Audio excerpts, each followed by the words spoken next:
Hi viewers, my name is Changa Sweb, a student from Aga Khan University, doing a master's in education, specializing in the science subjects. Today, we are going to look at how pressure or solids apply pressure on solids, and also how liquids can also apply pressure when it is in the bottle.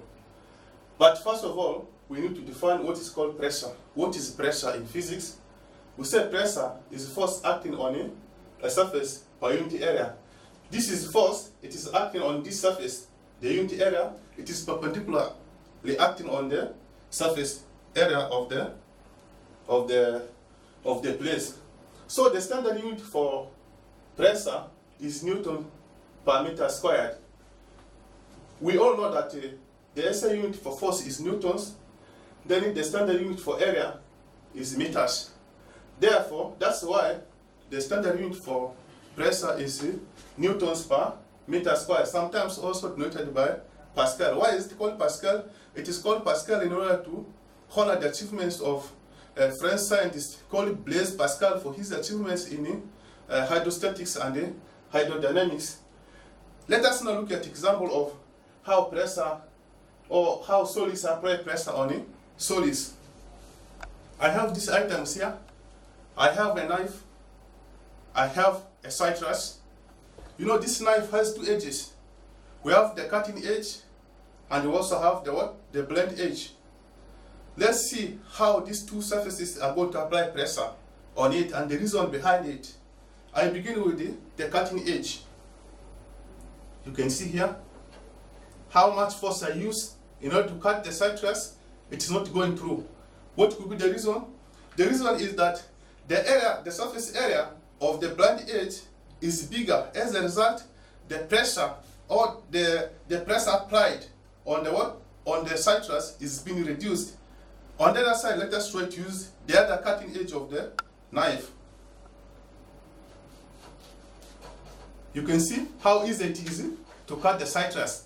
It is very easy to cut the citrus just because the cutting edge of the knife is reduced. Hence, more pressure is applied, which made it easier for the knife to cut the citrus. That is how solids apply pressure on solids. This citrus is solid, the knife itself is solid. Example number 2, the last one, how liquids apply pressure.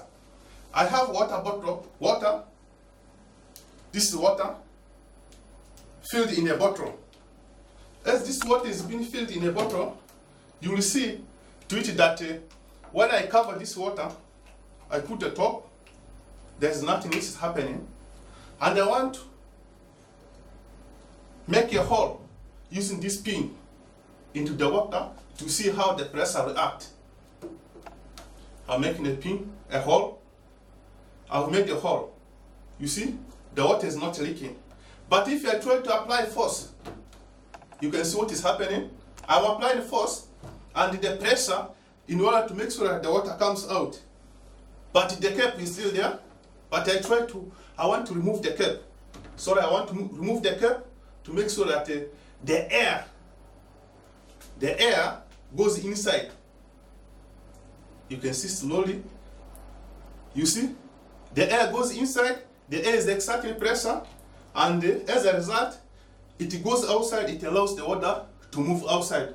This is a simple experiment which you can do to tell to our pupils and students that air exerts pressure, rather than explain it verbally theoretically.